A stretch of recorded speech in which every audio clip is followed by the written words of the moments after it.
Halo Bapak Ibu, saudara-saudari yang kekasih dalam Tuhan Yesus.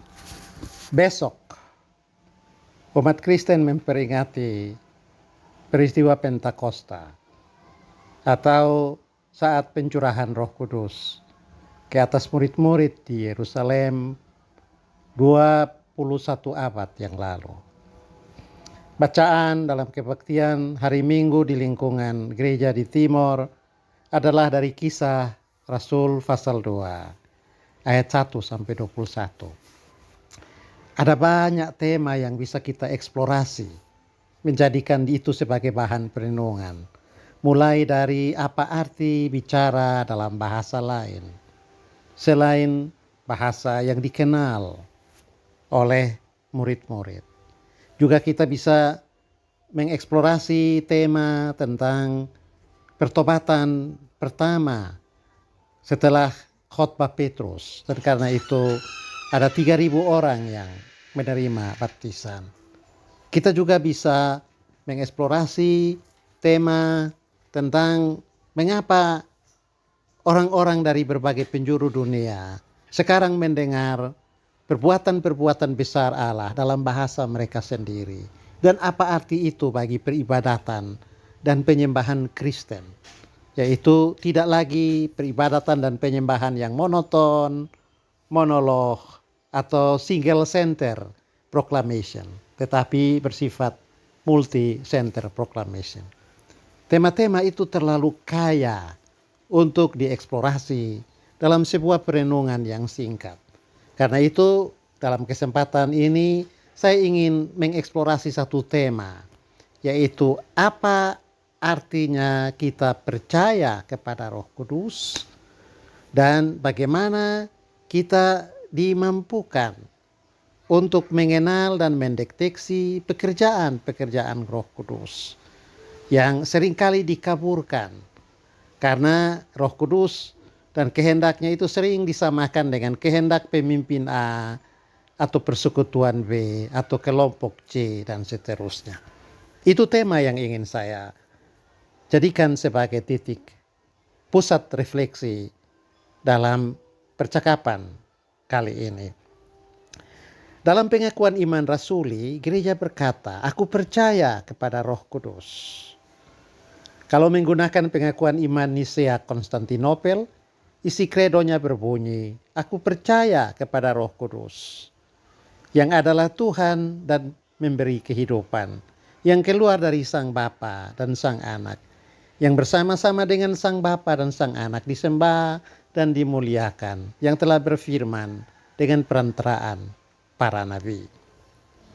Nah begini, dengan pengakuan ini gereja menegaskan bahwa Roh Kudus adalah Allah.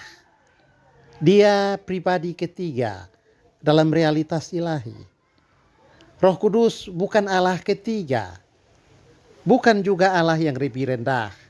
Dia adalah pribadi ketiga bersama-sama dengan Bapa pribadi pertama, Yesus Kristus pribadi kedua, yang hidup dalam persekutuan yang akrab, hangat, dan abadi. Dan ketiga pribadi inilah yang menjadi dasar, isi, dan tujuan perjalanan sejarah dan kehidupan di alam semesta. Tentang Allah Sang Bapa kita tahu pekerjaannya, yakni menciptakan dan memelihara ciptaannya. Tentang Yesus Kristus kita juga tahu pekerjaannya. Dan itu baru selesai menjadi pusat pemberitaan gereja selama minggu-minggu Prapaskah dan Paskah, yaitu Yesus menjadi manusia, firman yang menjadi manusia, menderita, mati dan bangkit sebagai tebusan bagi dunia dan manusia dari dosa. Nah, yang jadi masalah ialah tentang pekerjaan Roh Kudus. Kalau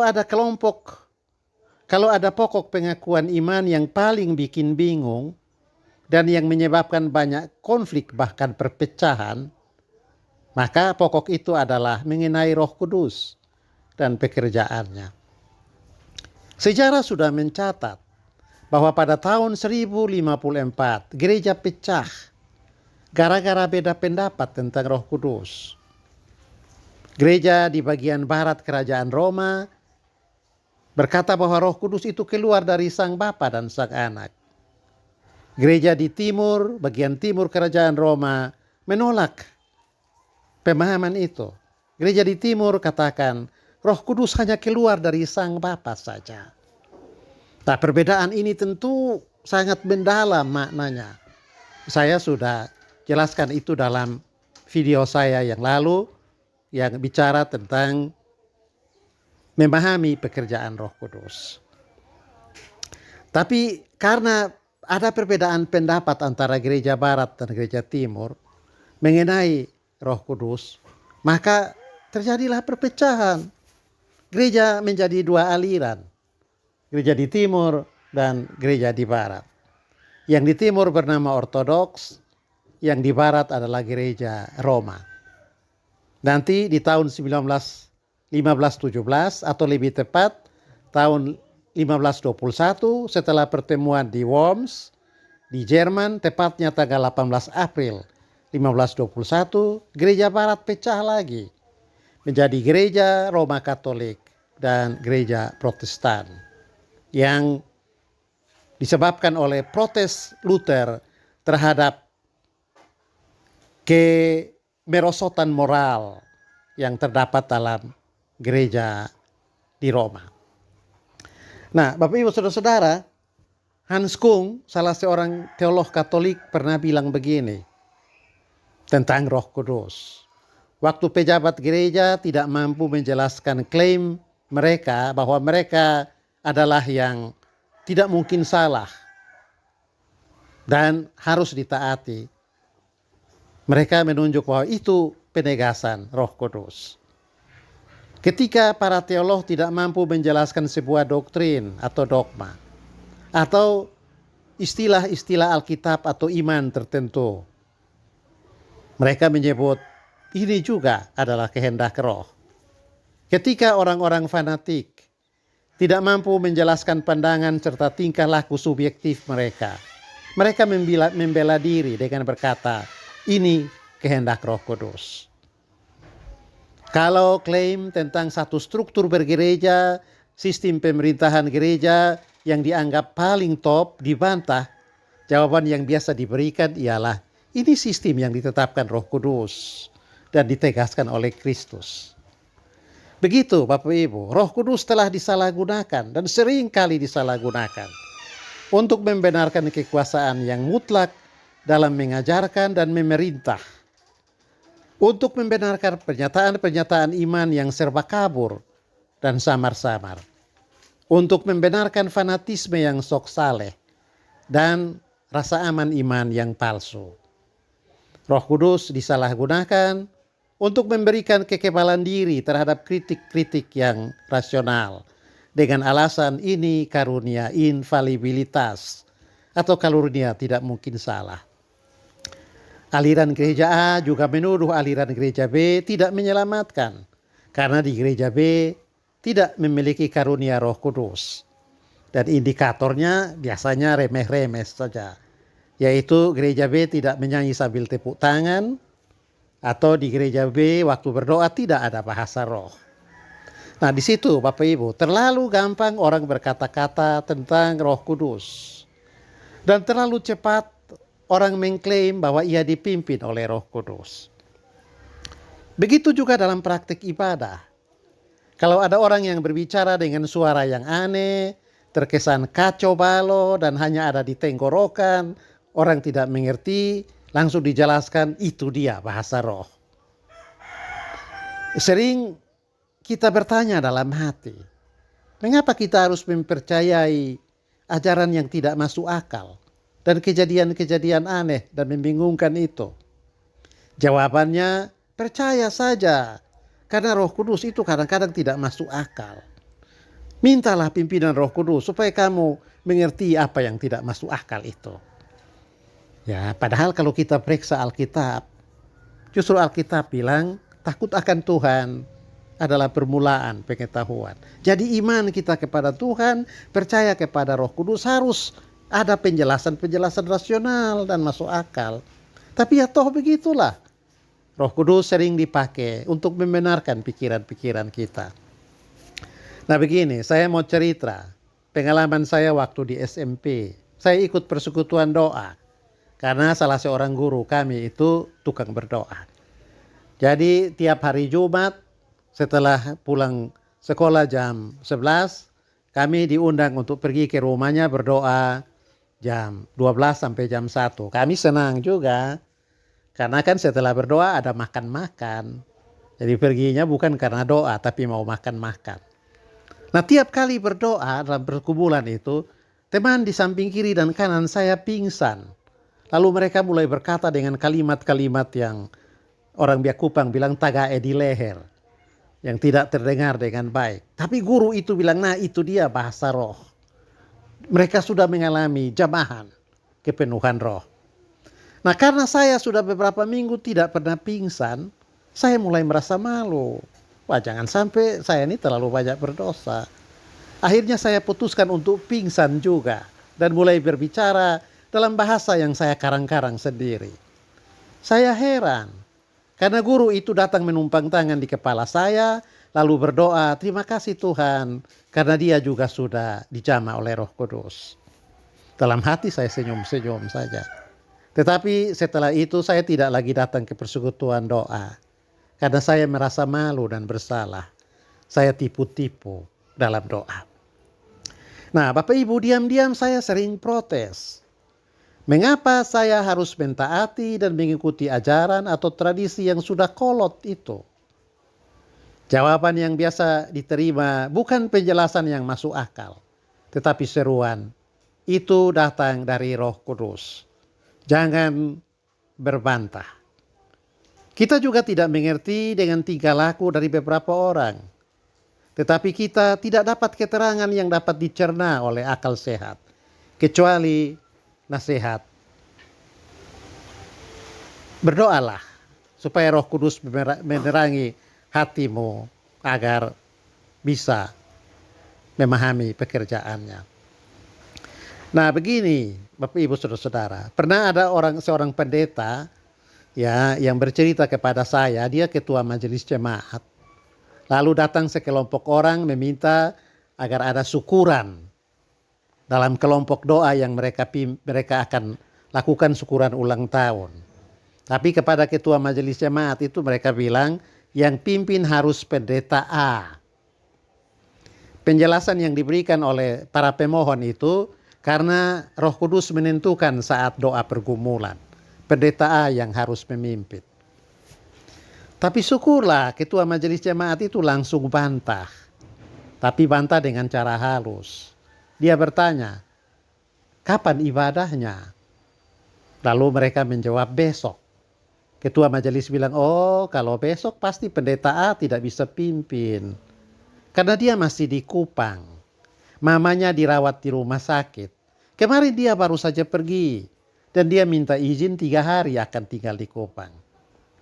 Nah kenapa sih Roh Kudus dalam doa pergumulan minta dia untuk pimpin? Padahal Roh Kudus kan pasti tahu dia masih di Kupang dan tidak mungkin datang besok. Berarti kalian tidak dipenuhi Roh Kudus loh. Begitu kata cerita dari ketua majelis jemaat itu. Nah Bapak Ibu, Hans Kung benar. Roh Kudus suka disalahgunakan untuk membenarkan diri sendiri. Seolah-olah begitu orang telah menyebut Roh Kudus, semua persoalan jadi beres. Tidak perlu ada penjelasan. Saya baca di bukunya Eka Dharma Putra. Dia memberi beberapa contoh ekstrim. Yang pertama tentang seorang yang tanpa alasan bercerai dengan istrinya dan kawin lagi dengan istri orang. Istrinya tidak boleh protes. Suami yang dirampas istrinya juga mesti menyerah. Tidak perlu percakapan tentang apakah tindakan itu baik atau buruk secara etis. Sebab Roh Kudus yang memerintahkan supaya dia melakukan itu. Eka Dharma Putra juga menyebut contoh yang lain. Adalah tentang putusan seseorang yang putus dengan pacarnya. Padahal sudah cukup lama mereka saling menjalin kasih. Apa alasan kamu memutuskan hubungan kita? Begitu pacarnya bertanya. Dia jawab, tidak ada alasan apa-apa. Roh Kudus yang menghendaki kita putus. Itu hasil pergumulan doa. Eka Dharma Putra juga katakan, saya bahkan mendengar tentang orang yang tidak mau melakukan pekerjaan apapun, termasuk merebus pisang yang tetangga berikan, sebelum dia mendapat perintah dari Roh Kudus. Bapak Ibu, ini aneh, benar-benar tidak masuk akal. Tetapi untuk membenarkan diri, orang yang berkeras mendapat petunjuk roh membuat alasan. Jangan pakai hikmat dunia untuk menguji roh. Pokoknya percaya saja. Kasus-kasus ini membawa kita pada pertanyaan.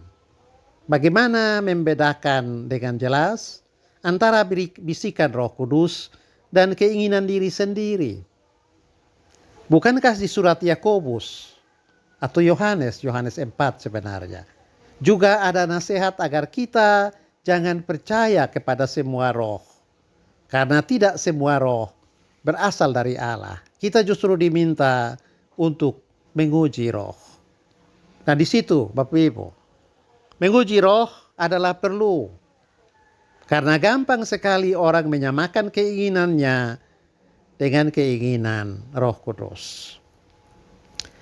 Kalau kita mau menguji roh, ada hal berikut yang perlu kita perhatikan. Pertama, Roh Kudus adalah Allah. Roh Kudus adalah Allah sendiri. Itu berarti bahwa sekalipun Roh Kudus bekerja di dalam kita, ia tidak sama dengan kita. Ia punya pikiran sendiri. Rancanganku bukanlah rancanganmu. Kira-kira begitu kata Alkitab. Pikiran Roh Kudus tidak selalu sama dengan pikiran kita, perasaan kita, emosi kita, atau kecenderungan kita. Roh Kudus berbeda dengan kita. Juga keputusannya tidak jatuh sama. Roh Kudus tidak bisa disamakan dengan kecenderungan kita yang dimotivasi oleh berbagai unsur-unsur egoisme. Roh Kudus adalah Allah yang berbeda dengan kita seperti langit dan bumi. Kembali ke pendeta yang oleh petunjuk roh ditentukan untuk memimpin ibadah, padahal dia masih ada di Kupang. Setelah dilacak, ternyata permohonan ibadah syukur itu dilakukan oleh pemohon yang tidak suka kepada pendeta yang lain dalam jemaat itu. Karena pendeta-pendeta yang lain itu sering mengkritik praktik doa dan karunia penglihatan dan bisikan roh dalam kelompok ini.